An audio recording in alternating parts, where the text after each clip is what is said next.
నమస్కారం చంద్రశేఖర్ రెడ్డి. నమస్తే వంశీ గారు. బీఆర్ఎస్ పార్టీ నాయకురాలు ఆమెకి సంబంధించి కవిత గారికి బెయిల్ వచ్చింది. దాన్ని వచ్చిన తర్వాత సంబరాలు చేసుకున్నారు. దాని తర్వాత నేను నిజాయితీగా పనిచేశాను, ఎక్కడ తప్పులేదు, నిర్దోషిగా బయటకు వస్తాను ఆమె స్టేట్మెంట్ ఇచ్చింది. అంటే ఇదంతా కక్షపూరితంగా వ్యవహరిస్తుందని ఓ పక్కన చెప్తా ఉన్నారు. ఓ పక్క నుంచేమో బీఆర్ఎస్ బీజేపీలో విలీనం దిశగా వెళ్తుంది అంటున్నారు. అంటే ఏం జరుగుతుంది బీఆర్ఎస్ పార్టీలో? కవిత గారు అరెస్ట్ కావచ్చు, లేదా దాని తర్వాత ఉదంతాలను ఒకసారి గుర్తు చేసుకుంటే ఇప్పుడు బెయిల్ రావడం, వార్తల నేపథ్యంలో బీజేపీలో కలుస్తుంది బీఆర్ఎస్ పార్టీ అనే వార్తల నేపథ్యంలో ఆమెకు బెయిల్ రావడం, ఇదంతా మీరు ఎట్లా చూస్తారు? అంటే వార్తలు అనేదేమో పొలిటికల్ రూమర్స్ దాన్ని మనం పట్టించుకోవద్దు. కానీ బెయిల్ అనేది ఇచ్చింది సుప్రీంకోర్టు. సుప్రీంకోర్టులో ఉన్న జడ్జిలు వారు తగిన విధంగా అంటే లీగల్ ప్రకారమే వాళ్ళు ఇస్తారు తప్ప ఎల్లకాలం అది కేసు డిసైడ్ అయిన దాకా ఉండాలంటే ఇంకా మన లీగల్ సిస్టమ్ ఎట్లా ఉందో మన దగ్గర మీరు 2 days బ్యాక్ మన ప్రెసిడెంట్ గారు కూడా మేడం గారు వారు ఏమున్నది లీగల్లో కొద్దిగా ఇంత సాగదీత వ్యవహారాలను తక్కువ చేసుకోవాలన్నది. కాబట్టి అత్యాచార ఘటన ఏదైనా అత్యాచార ఘటన కావచ్చు, ఏ ఘటన కావచ్చు, ఈ యొక్క ఏళ్ల తరబడి ఇది కేసులు జరుగుతూ ఉంటే మరి నిర్దోషికి కష్టమే ఉంది, దోషికి కష్టమే ఉంది. కాబట్టి ఇక్కడ బెయిల్ రావటం అనేది కోర్టు పరిధిలో ఉంది.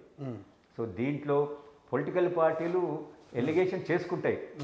కొన్నిసార్లు మీరు సపోర్ట్ చేస్తే బెయిల్ వచ్చిందంటారు, లేకుంటే వీళ్ళకి సపోర్ట్ చేస్తే బెయిల్ వచ్చిందంటారు. బెయిల్ సపోర్టింగ్ దాంట్లో ఉండదు, అది కోర్టు యొక్క పరిధిలో ఉంటుంది. కోర్టు ఏది మంచిది అని భావిస్తే కోర్టు చెప్తా ఉంది కదా, కేసు డిసైడ్ అయ్యే వరకు దోషి ఆర్ నిర్దోషి జైల్లో ఉండవలసిన అవసరం లేదు. కేసు అనేది ట్రయల్ జరుగుతూ ఉంటుంది. జరిగినాక ఎవరు దోషో ఎవరు నిర్దోషి జరుగుతుంది. దాని తర్వాత తగిన శిక్ష పడాలి. కానీ ఇది ట్రయల్ జరిగేటప్పుడే ఏళ్ల కొద్దీ దోషి ఆర్ నిర్దోషి వారు జైల్లో ఉండటం అనేది మంచిది కాదు అది అని చెప్పి కోర్టు ఓపెన్గా చెప్తా ఉంది. కాబట్టి అది దానిలో భాగంగానే వారికి బెయిల్ వచ్చిందని చెప్పి మనం భావించాలి. అంటే బెయిల్కి సంబంధించి ఓకే, ఆమె నిర్దోషిగా ఉంటుందంటారా? అంటే మీ అనాలిసిస్ ప్రకారం, మీ ఒపీనియన్ పర్సనల్, ఆమె ఆ నేరంలో విషయంలో ఆ 100 కోట్లకు సంబంధించి మద్యం కుంభకోణంలో ఆ పాత్ర ఉందా లేదా? మీ కేసు అనేది బలీయంగా ఉందని ప్రజలు అనుకుంటున్నారు. ఎందుకంటే ఇక్కడ ముఖ్యమంత్రి, ఉప ముఖ్యమంత్రి ఎంతోమంది దీంట్లో ఇన్వాల్వ్ అయిందని చెప్పి తెలుస్తూ ఉన్నది. సరే, ఎక్కడో అక్కడ అంటే నిప్పు లేనిదే పొగరాదు ఒక సామెత అవుతుంది కదా. సో ఎక్కడో ఇంతో అంతో ఏదో జరగబట్టే ఇంత పెద్ద ఎత్తున ఈ కేసు ముందుకు పోతుందని చెప్పి నేను భావిస్తాను. కానీ ఏదైనా మనం ఇప్పుడే ఈ యొక్క కేసులో వీరు దోషి వీరు నిర్దోషి అనుకునేదానికంటే ముందు డెఫినెట్ దోషులందరినీ కోర్టు అనేది జడ్జెస్ వాళ్ళు ఎవరైతే దోషులో వాళ్ళని తప్పక వాళ్ళని నిరూపిస్తారు. కాబట్టి మనం ఇప్పుడే అనుకోకుండా, కానీ దీంట్లో ఎక్కడో ఒక ఇంతో అంతో ఒక తప్పు అయితే జరిగిందని చెప్పి ప్రజలందరూ భావిస్తూ ఉన్నారు. స్థానిక ఎన్నికల్లో కాంగ్రెస్ మళ్ళీ అంటే మళ్ళీ హవా చూపిస్తుందా? స్థానిక ఎన్నికల్లో బీఆర్ఎస్ తన పోటీ గట్టిగా ఉంటుందంట. ఇప్పుడు నేను మాట్లాడుతూ మీరు అంటారు ఈరోజు మీరు కాంగ్రెస్కి వచ్చిండ్రు, కానీ ఏదైనా మన టీఆర్ఎస్ ప్రభుత్వం బీఆర్ఎస్ ప్రభుత్వంలో నాయకులు అనేటోళ్ళు వాళ్ళు జీరోలు.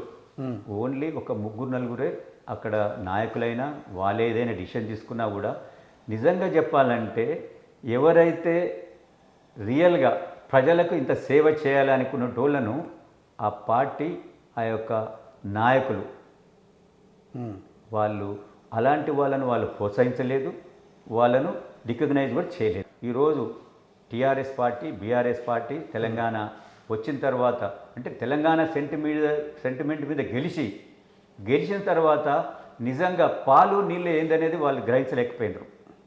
తెల్లయన్ని పాలు నల్లయన్ని నీళ్ళని అనుకున్నారు. కాబట్టి ఎవరైతే ముందట మంది బార్బలం ఉండి ఏదో చేస్తాం మనం చూసినాం. ఇప్పుడు మనం అనుడు తప్పు, ఎందుకంటే సరే అయిపోయింది, వాళ్ళకి ప్రజలు తగిన విధంగా వాళ్ళకి మీరు ఎక్కడ ఉండాలి ఏంటనేది చేసిండ్రు. కాబట్టి ఇప్పటికైనా మంచి వాళ్ళు ఎవరు అనేది రియల్గా ప్రజలకి ఎవరు పనిచేస్తారు అనేది వాళ్ళు గ్రహించాలి.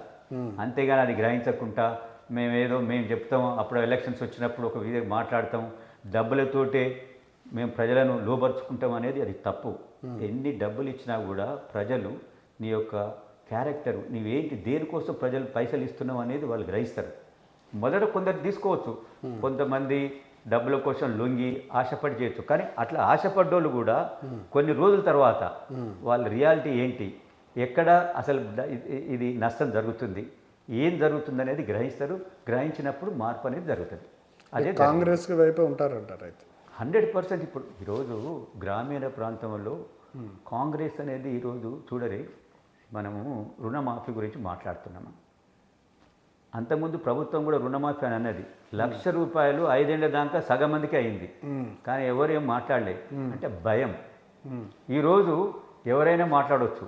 కాంగ్రెస్ యొక్క గొప్పతనం ఏంటంటే ఎవరైనా ఏ వర్గమైనా బయటకు వచ్చి మాట్లాడేదానికి వాళ్ళకు ఆస్కారం ఉంటుంది, వాళ్ళకు ఆ యొక్క బలం అనేది ఉంటుంది.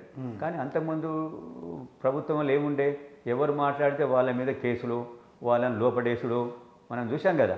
కాబట్టి దానితోటి ఎవరేం మాట్లాడలేదు. ఈరోజు 31 కోట్లలో ఇప్పటికే 15,000 కోట్లు అది ఎట్ ఏ టైం 1 మంత్లో ఇచ్చిందంటే ఈ ప్రభుత్వం, అంటే కాంగ్రెస్ ప్రభుత్వం ఏది చెప్తుందో అది 100% చేస్తుంది. ఇంతకుముందు కూడా రుణమాఫీ అంతకుముందు కూడా చేసింది 2004లో, దేశం మొత్తం చేసింది. ఈరోజు ఈ రాష్ట్రంలోనే చేసింది, కానీ దేశం మొత్తం కూడా రుణమాఫీ చేసింది. కాబట్టి కాంగ్రెస్ ప్రభుత్వంలో అంటే పనులు కొద్దిగా ఆలస్యం జరగవచ్చు, కానీ అనుకున్న వాటి వాగ్దానాలను కాంగ్రెస్ ప్రభుత్వం నెరవేరుస్తుంది. నెరవేర్చకున్నప్పుడు ఎవరైనా నిలదీసి అడిగేదానికి ఆస్కారం ఉన్నది. నిన్న ముఖ్యమంత్రి గారు నిన్న మాట్లాడుతూ అన్నాడు ప్రెస్సులతోటి, ఎక్కడైనా ఎవరికైనా నష్టం జరిగినప్పుడు, మేము వాళ్ళను ఆదుకోనప్పుడు మీరు కూడా చూపెట్టవచ్చు, మీరు కూడా మాట్లాడవచ్చు అని చెప్పినది. అంటే ఇలాంటి సౌకర్యం, ఇలాంటి ఓపెన్ అనేది ఈ యొక్క కాంగ్రెస్ ప్రభుత్వంలో ఉంటుందంట. అంటే మామూలుగా గతంలో ఈ రుణమాఫీ టాస్క్ కంప్లీట్ చేసిన తర్వాత కాంగ్రెస్ పార్టీకి మేజర్ టాస్క్ ఉద్యోగాల కల్పన. జాబ్ క్యాలెండర్కి సంబంధించి డేట్స్ అనేది అనౌన్స్ చేశారు, ప్రకటించారు. కానీ వాటి సంఖ్య మాత్రం రిలీజ్ చేయాల. ఎందుకని అంటే ప్రజల్ని ఏమైనా కళ్ళబొల్లుతో వ్యవహరిస్తా మోసం చేయాలని? మీరు చూడరి, స్ట్రెంత్ అనేది జాబ్స్ మొత్తము టోటల్ జాబ్స్ ఎంత ఉంటుంది, 4 lakhs జాబ్స్ ఉంటాయి అనుకుందాం. దాదాపు ఇప్పటికీ 60,000 50,000 మందికి ఆల్రెడీ రిక్రూట్మెంట్ చేసింది ప్రభుత్వం. కొన్ని పైప్ లైన్లో ఉన్నది. అంటే కొన్ని ఈరోజు మనం ఒక దాంట్లో ఎలక్ట్రిసిటీలో రేపు 3,000 పోస్టులు ఖాళీ ఉన్నాయి అంటున్నారు. అది 3,000 నుంచి 3,500 కావచ్చు. కాబట్టి మొత్తం ఇంత అని ఫిగర్ చేయలేదు, కానీ ఆ డిపార్ట్మెంట్లో పోస్టులు అనేది చెప్తా ఉంది. దాంట్లో ఎక్కువ ఉంటే ఎక్కువ అని చెప్తుంది, ఎన్ని ఉంటే అని చేస్తుంది. కానీ క్యాలెండర్ అనేది స్టార్ట్ అయింది. అంటే 100% పోలీస్ డిపార్ట్మెంట్లో ఈ సంవత్సరము జాబ్స్ రాబోతుంది అనేది తెలిసిపోయింది. ఎన్ని అనేది డిపార్ట్మెంట్ ఇచ్చినాక ఇంతకుముందు కూడా సర్వీస్ కమిషన్ అదే ఉండేది. చేసేటప్పుడు 200 పోస్టులు అని ఇచ్చేది, ఎగ్జామ్ అయ్యేటానికి 225. అంటే పెరిగినప్పుడు చేస్తూ ఉంటారు. కాబట్టి ఈ ప్రభుత్వం చూడని వచ్చిన తర్వాత మేము పెద్ద ఎత్తున మనం చూసాం. ఆల్రెడీ సీఎం గారే, ముఖ్యమంత్రి రేవంత్ రెడ్డి గారే తన చేతుల మీదుగా అపాయింట్మెంట్ ఆర్డర్స్ ఇచ్చాడనమాట. కాబట్టి తప్పక ఏదైతే ఉన్నాయో ఖాళీలు 100% ఖాళీలు భర్తీ చేస్తాము. జాబ్ క్యాలెండర్ ప్రతి సంవత్సరం ఏమంటున్నారు, ఈ నెలలో ఈ ఎలక్ట్రిసిటీ బోర్డులో 10 పోస్టులు ఖాళీ ఉండని, 100 పోస్టులు ఖాళీ ఉండని, ఈరోజు మేము భర్తీ చేసిన దానికి మేము నోటిఫికేషన్ ఇస్తాం అనేది జాబ్ క్యాలెండర్ ఇస్తూ ఉన్నారు. చిత్తశుద్ధిగా వ్యవహరిస్తారు అయితే చెప్పిన హామీలు అమలుకి. దాంట్లో 100% ఏ ప్రభుత్వం ఇవ్వదు.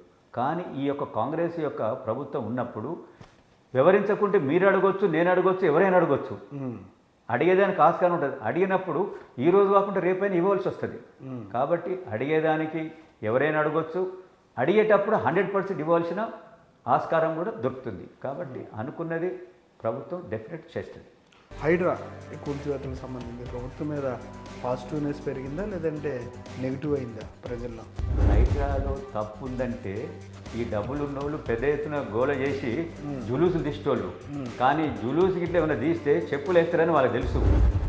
అల్లు అర్జున్ గారి పుష్ప 2 ఎంతవరకు జరుగుతుంది షూటింగ్? రిలీజ్ షూటింగ్స్కి వెళ్ళారా మీరు? నేను షూటింగ్ పోలేదు, కానీ రషెస్ చూసారా ఏమైనా షూటింగ్స్కి వెళ్ళారా? మళ్ళీ సక్సెస్ వస్తుంది అంటారు పుష్ప 2. నాట్ ఓన్లీ మన తెలుగు రాష్ట్రాలు, కేరళ, తమిళనాడు, నిజంగా యూపీ ఈ సినిమా కోసం అందరం చూస్తున్నాం.